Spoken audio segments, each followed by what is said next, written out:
Hello and welcome back to Movie Health Community, the internet's #1 source of health warnings at the movies. Today I'm going to do the movie YouTuber side of things and give you a top 10 worst movies of 2023.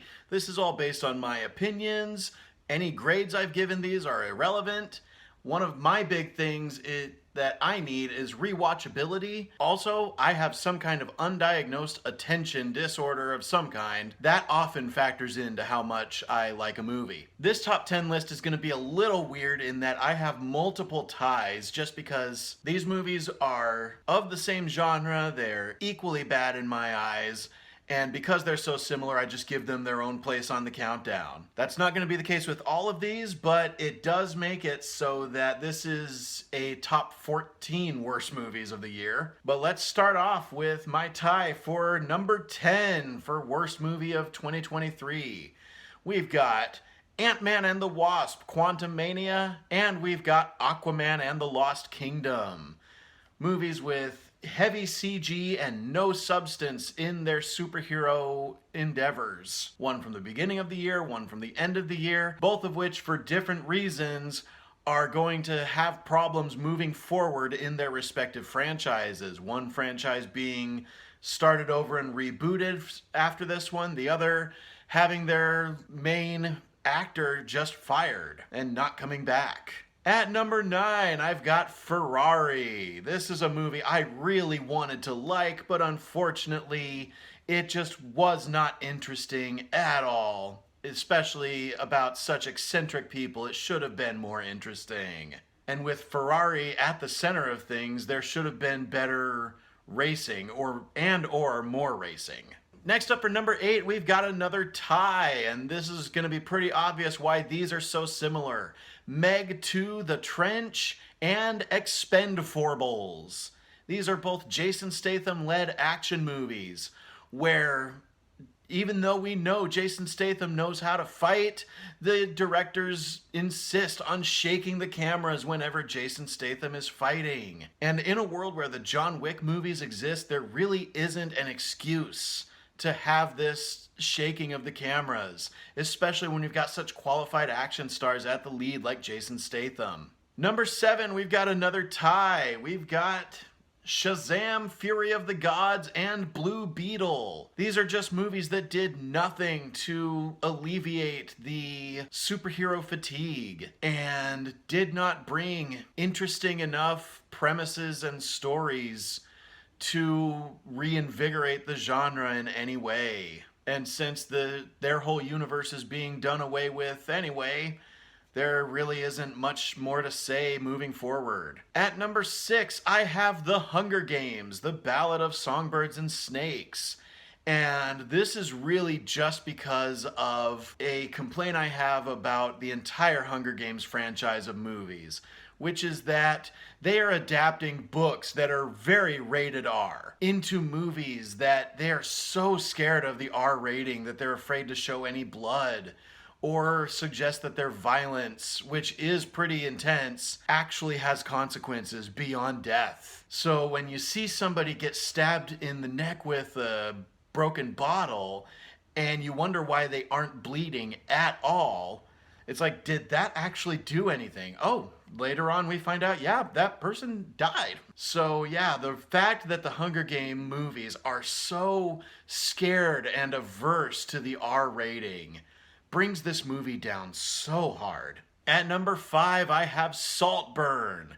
This is probably the most pretentious movie of the year. Some pretentious movies can be really good. I loved The Lighthouse. And Saltburn did nothing to entertain. It had a movie about pretty terrible people and didn't even make it entertaining like It's Always Sunny in Philadelphia does. I was kind of impressed that the ending was as messed up as it was, but that was not enough to redeem just how terrible and unrelatable these characters are. Next up at number 4, we have the last tie on this list. We have Five Nights at Freddy's and The Exorcist Believer. These are both movies that had high potential to be really great horror movies, really great entries in horror franchises, and just ended up being boring. The only reason I didn't give Five Nights at Freddy's an F was because of the actual animatronics that they used on set, which even when you see them in the movies, they look like CG. And I feel like something better with the lighting could have been done to highlight the fact that these were real animatronics. At number 3, this is going to be a controversial pick for a lot of people. I have Sound of Freedom. Some of my ire against this movie has to do with the fact that there are a lot of people that treat this movie like a fact-based documentary rather than an embellished cartel thriller loosely based in reality. It did tackle an important issue, but it did not tackle it realistically. It did not put enough emphasis on the fact that the number one perpetrators when it comes to this issue are always family and churches.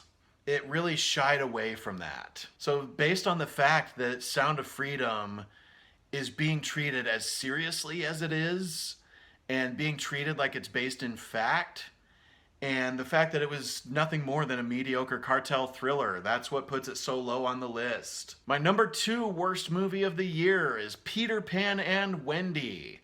Peter Pan definitely has potential to make a really great live action movie. And so far it's only had one decently good one, the one from 2003 with Jason Isaacs as Captain Hook, and the sequel that Steven Spielberg made back in 1991, Hook, which is easily and by far the best adaptation of live action of Peter Pan. But Peter Pan and Wendy just felt so uninspired, and it couldn't decide if it was going to be a musical or not. And just like with Indiana Jones and the Dial of Destiny, which almost made this list, it uses nighttime to mask some really poor CGI.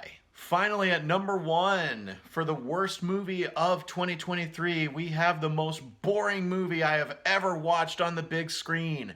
That is Priscilla. There is no reason that you need to make a movie where Elvis Presley is one of the lead characters, one of historically the most interesting people, one of the most entertaining people in living memory, and have the movie be so boring. So no disrespect to Jacob Elordi for appearing twice on this list in second leads, the direction and the decisions made by Priscilla, by Sofia Coppola, and by the writers and everybody behind the scenes did not make for an entertaining movie at all about one of the greatest entertainers of all time. So there you have it. My top 10 worst movies, or top 14 worst movies of 2023. Yeah, I know it's not great manners to be pooping on all of these filmmakers.